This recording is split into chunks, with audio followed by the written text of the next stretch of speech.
Private label के बारे में बहुत सारी मिसकंसेप्शंस हैं लोगों के बीच में। कुछ लोग समझते हैं कि बिल्कुल हमने बैठे-बैठे चाइना में फ़ोन करना है, कल को हमारे पास प्राइवेट लेबल पहुँच जाएगा, हमें कोई इन्वेस्टमेंट करने की ज़रूरत ही नहीं है।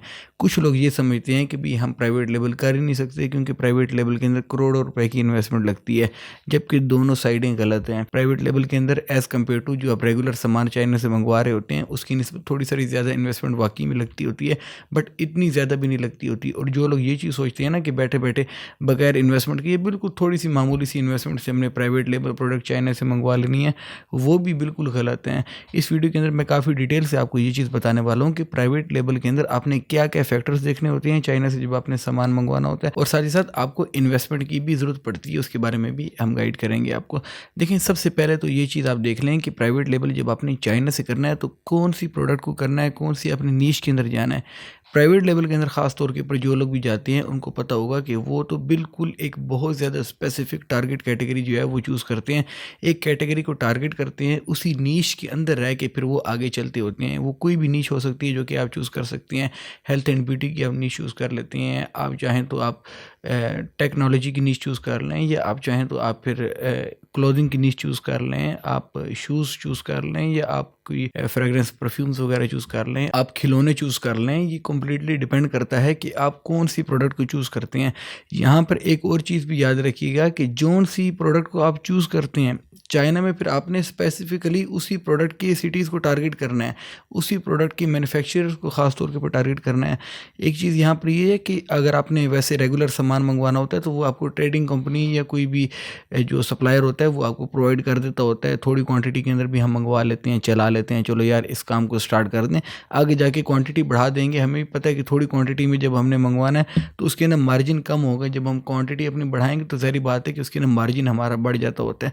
ये पहले से इंसान को पता होता है, कोई भी इतना बच्चा नहीं होता जो बंदा स्टार्ट कर रहा होता है ना काम, उसको इस चीज़ का आइडिया होता है, लेकिन वो खुद जानबूझ के अपना मार्जिन काट रहा होता है ताकि उसकी इन्वेस्टमेंट कम बाउंड हो, और साथ ही साथ उसकी प्रोडक्ट टेस्ट भी हो जाए कि भाई ये प्रोडक्ट जो मैं मंगवा रहा हूँ ये कैसा रिस्पॉन्स हमें देगी। आखिर ज़ाहिर बात है कि जब ये बिकेगी तो ये किस हिसाब से बिकेगी, ताकि उस हिसाब से फिर हम आगे अपनी इन्वेस्टमेंट करें। ये चीज़ याद रखिएगा। इसके अलावा यहाँ पर एक और चीज़ जो देखने वाली है वो ये चीज़ है कि जब भी आपने प्राइवेट लेबल की तरफ जाना है तो प्राइवेट लेबल के अंदर ख़ास तौर के ऊपर आपने ये चीज़ लाजमी देखनी है कि भाई हम सामान ले रहे हैं ना, तो हम किसी सप्लायर या किसी ट्रेडिंग कंपनी से नहीं ले रहे, क्योंकि ट्रेडिंग कंपनी एक तो महंगी होती है, और जब वो प्राइवेट लेबल करने पे आते हैं तो एक तो उनका एक्सपीरियंस नहीं होता इतना ज़्यादा प्राइवेट लेबल के अंदर, क्योंकि वो सामान लेके बेच रहे होते हैं, और इसी वजह से आपको डायरेक्टली मैन्युफैक्चरर्स तक जाना पड़ता है। लेट्स सपोज कि अगर आपने फर्नीचर का सामान लेना है तो फर्नीचर के मैन्युफैक्चरर तक आपने पहुंचना है। चाइना में जिस शहर के अंदर वो सामान मैन्युफैक्चर हो रहा होगा उस सिटी को हंट डाउन हम करते होते हैं, और उस सिटी से स्पेसिफिकली फिर हम जाके सामान के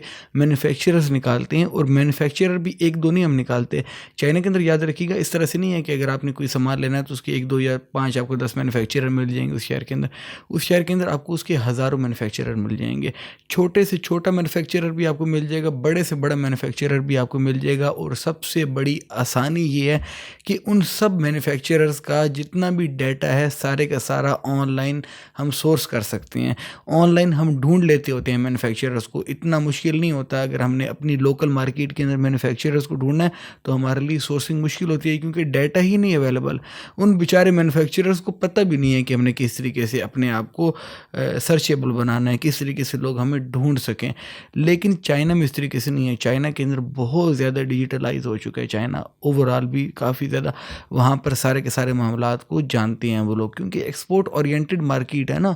हर चीज़ जो भी बन रही है वो एक्सपोर्ट हो रही है, तो उनको पता है कि किस तरीके से मार्केटिंग काम करती हैं, किस तरीके से हमने मार्केट के अंदर बैठ के काम करना है, किस तरीके से हमने अपने आप को सर्चेबल बनाना है कि जिसको भी सामान चाहिए होगा वो हमें ढूंढ सके।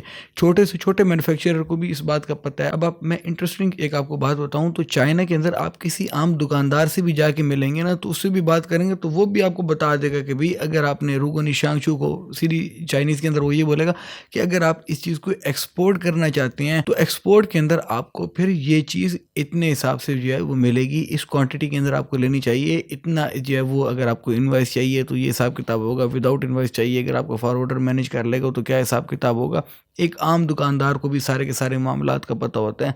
तो एक जो छोटा सा भी मैन्युफैक्चरर होता है ना, वो काफ़ी कुछ इन मामलात को जो है वो देख चुका होता है। तो ज़ाहिर बात है कि वो अपने आप को सर्चेबल बनाता है। आपने इन सब को सोर्स करना होता है ऑनलाइन। ऑनलाइन सोर्स करने के बाद जब आपको एक प्रॉपर मैन्युफैक्चरर मिल जाएगा जो कि आपके मामलात के हिसाब से चल सके आपके साथ। ज़्यादा बड़े मैन्युफैक्चरर आपको मिल जाएँ तो ज़ाहिर बात है आप उनके साथ नहीं चल सकोगे। कोई बहुत ही ज़्यादा छोटा मैन्युफैक्चरर आपको मिल जाए तो वो आपके साथ नहीं चल सकेगा। आपको अपनी डिमांड के हिसाब से मैन्युफैक्चरर देखना होता है जो आपकी डिमांड के हिसाब से चल सके और आपको कंटिन्यूअसली सप्लाई भी दे सके। ऐसा ना हो ना कि एक दफ़ा आपने मंगवा लिया माल, अब अगली दफ़ा आपने माल मंगवाना है तो भाई वो बैठा हुआ है कि भाई हमसे तो इतनी प्रोडक्शन ही नहीं होती। खैर चाइना में ये आपको इशू नहीं आता होता। ओवरऑल चाइना के अंदर ये कभी भी इशू नहीं आता। वो आपको काफ़ी हद तक जो है वो प्रोडक्शन छोटे से छोटा मैन्युफैक्चरर भी करके दे देता होता है। लेकिन यहाँ पर एक और चीज़ होती है कि आखिर वो आपके साथ लॉन्ग टर्म चलने के लिए तैयार है भी सही या वो सिर्फ़ आपको सामान बेच रहा है। ये भी चीज़ होती है। अगर कोई बंदा आपको सिर्फ सामान बेच रहा है तो उससे कभी भी प्राइवेट लेबल की डील नहीं की जाती। प्राइवेट लेबल की डील हमेशा उस बंदे से की जाती है जिस बंदे के अंदर एक विजन हो कि यार इसको मैंने चलाना है ताकि ये मुझे चला सके। मतलब कि इसको मैं सामान दूंगा, अच्छी क्वालिटी का दूंगा ताकि ये बार बार मुझसे ले, और ये आगे चलेगा तो ये बार बार मेरे पास आएगा। अगर ये आगे नहीं चलेगा ना तो ये बार बार मेरे पास नहीं आएगा। इसकी एक बहुत प्यारी एग्जांपल है कि हमने एक सोर्सिंग करनी थी यूपीएस की। अब यूपीएस शेंज़न की आइटम है तो शेंज़न के अंदर हम एक मैन्युफैक्चरर के पास चले गए। इवन कि हमारी क्वांटिटी थोड़ी थी लेकिन उस बंदे ने हमें प्राइवेट लेबल करके दे दिया था। जिस जिस क्लाइंट ने हमारे, हमने खुद तो नहीं, ज़ाहिर बात है कि यूपीएस लेने थे, हमारे क्लाइंट थे जिन्होंने यूपीएस जो है बनवाने थे। काफ़ी पुरानी बात है, तकरीबन 2016 की बात है। तो अपने क्लाइंट के लिए जब हम सोर्सिंग कर रहे थे तो उस फैक्ट्री वाले ने काफ़ी थोड़ी क्वांटिटी के अंदर भी हमें प्राइवेट लेबल इस वजह से करके दे दी थी कि उसका विजन ये था कि मैंने इनके साथ लॉन्ग टर्म चलना है। ज़ाहिर बात है कि आपकी अपनी नेगोशिएशन स्किल्स भी होती हैं। डिपेंड करता है कि आप किस तरीके से अगले के साथ डील आउट करते होते हैं, अगले के मामलात को किस तरीके से आप समझते हैं ताकि आप उसके साथ फाइनल या स्टेजेस के ऊपर अपनी डील को लेकर जा सकें। ये अपने ऊपर भी इंसान की होता है।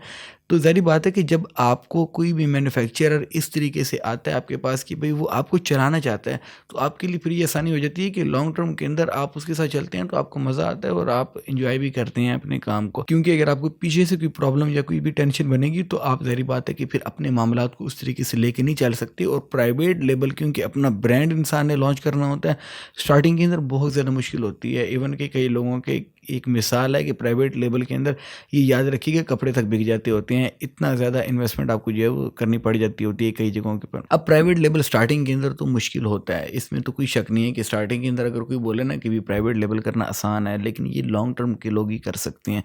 जिन लोगों का विजन हो ना कि यार मैंने इस चीज़ को आगे लेकर जाना है, इसको मैंने एक ब्रांड बनाना है, वो लोग इस चीज़ को लेके चल सकते हैं। लेकिन अगर कोई बंदा ये बात करता है कि भी मैंने इसको बस सिर्फ वक्ती तौर के ऊपर लेके चलना है, तो वो फिर प्राइवेट लेबल ना करे। वो चुपचाप चाइना से सामान उठाए आगे बेच दे, सामान उठाए बेच दे। उसको इन चक्रों में पड़ने की ज़रूरत नहीं है, इन टेंशनों में जाने की ज़रूरत नहीं है। इन टेंशनों के अंदर सिर्फ वो बंदा जाए जिसको अपना ब्रांड लॉन्च करना है और प्रॉपरली वो चाहता है कि मैं अपने ब्रांड नेम के साथ लॉन्ग टर्म खेलना चाहता हूँ। लॉन्ग टर्म की जो स्ट्रेटजी है उस स्ट्रेटजी के बगैर आप कभी भी अगर ये बोले ना कि आप चल सकते हैं तो that's not gonna work in private level business. Well that's all for it. दो अल्लाह हाफिज़, टेक केयर ऑफ योरसेल्फ।